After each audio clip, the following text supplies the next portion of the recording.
नमस्कार, मी धनश्री किचनमध्ये तुमच्या सर्वांचं खूप खूप स्वागत आहे। आज आपण आहे ना बटाट्याचे बाईट्स बनवणार आहोत उपवासाचे। तर चला मग बघूया आपण। इथे ना मी कढई गरम करायला ठेवली आहे। आपल्याला हे बघा, इथे 1 वाटी साबुदाणा घेतलाय मी। एक मोठा बटाटा घेतलाय, उकडलाय आणि तो किसून घेतलाय। इथे मिरचीचा ठेचा घेतलाय, म्हणजे फक्त मिरची कुटून घेतली आहे। इथे थोडंसं आलं घेतलंय, किसून घेतलंय मी।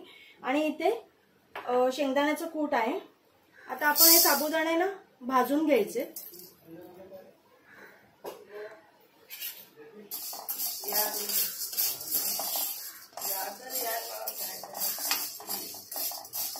नंतर आपण हे मिक्सरला लावून याची पावडर करून घेणार आहोत। साबुदाणे ना चांगले भाजलेत, मी गॅस बंद करते आणि हे ना गार करायचे आणि मग नंतर आपण मिक्सरला लावून घेणार आहोत।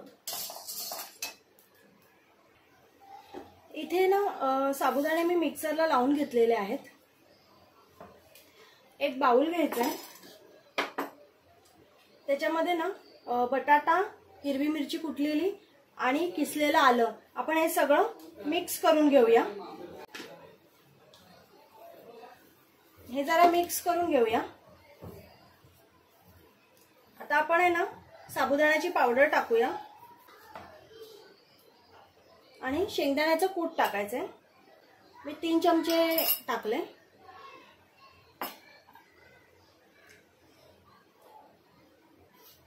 आणि चवीनुसार मीठ टाकून घेऊया। तुम्ही जर उपवासाचं मीठ खात असाल तर ते टाकलं तरी चालेल, मी साधं मीठ घेतले। इथे ना आपण जिरा पावडर पण टाकून घेऊया। मी 2 चमचे टाकलेत, एकदम छोटा चमचा आहे तो। आता हे सगळं मिक्स करून घेऊया। इथे बघा, पीठ असं छान मर्दून घेतलंय। जर पीठ मरदलं जात नसेल, साबुदाण्याचं पीठ जास्त झालं असेल तर एक बटाटा त्याच्यामध्ये तुम्ही ऍड करू शकता आणि अगदी थोडंसं पाण्याचा हात घेऊन ते मर्दू शकता। छान पीठ मरदलं जातं। मला इथे लागला नाहीये बटाटा, कारण माझा बटाटा ना मोठ्या साईजचा होता, त्यामुळे ते प्रमाण बरोबर होतं एकदम। आता आपण आहे ना ह्याचे गोल किंवा सिलेंडर शेप मध्ये असतं ना, तुम्हाला जो आकार आवडतो ना त्या ह्याच्याने ना तुम्ही असे गोळे बनवून घ्या। मी गोळे बनवून घेते सगळे। इथे मी ना हे सगळे शेप बनवून घेतलेले आहेत। तेल पण मी तापायला ठेवले तोपर्यंत माझे हे सगळे शेप बनवून झाले। थोडा गॅस कमी करून आहे ना आपण हे टाकून घेऊया। मी आपण जेवणाला वापरतो ना तेच तेल घेतलेलं आहे।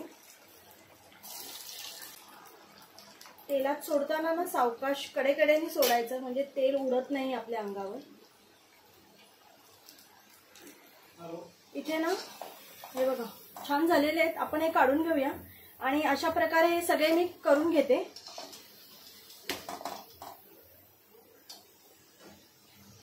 इथे बघू शकता, हे मी दुसऱ्यांदा टाकलेले आहेत, हे पण झालेले आहेत। गॅस बंद करून मी हे काढून घेते। हे बघा मी काढून घेतलेत, तुम्हाला मी दाखवते। एक गरम आहे, आवाज येत असेल। इतके कुरकुरीत आणि खूप छान होतात, टेस्टी होतात। नेहमीच आपण साबुदाणा वडा वगैरे करतो, काहीतरी वेगळं म्हणून हेही करून बघा नवरात्राच्या 9 दिवसामध्ये। आणि हे तुम्ही चटणी म्हणा किंवा दही म्हणा किंवा चिंच गुळाची चटणी म्हणा, कशावरही खाऊ शकता। आता मी तुम्हाला प्लेटिंग करून दाखवते। हे बघा, आपले बटाट्याचे बाईट्स झालेले आहेत। मी इथे खोबऱ्याची चटणी घेतली आहे, उपवासाची आहे, आणि इथे चिंच गुळाची चटणी घेतलेली आहे। तर खूप टेस्टी लागतात। आधी मी हे नैवेद्य दाखवणार आहे आणि मग खाणार आहे, त्यामुळे ही रेसिपी नक्की करून बघा, खूप छान होते, अप्रतिम होते।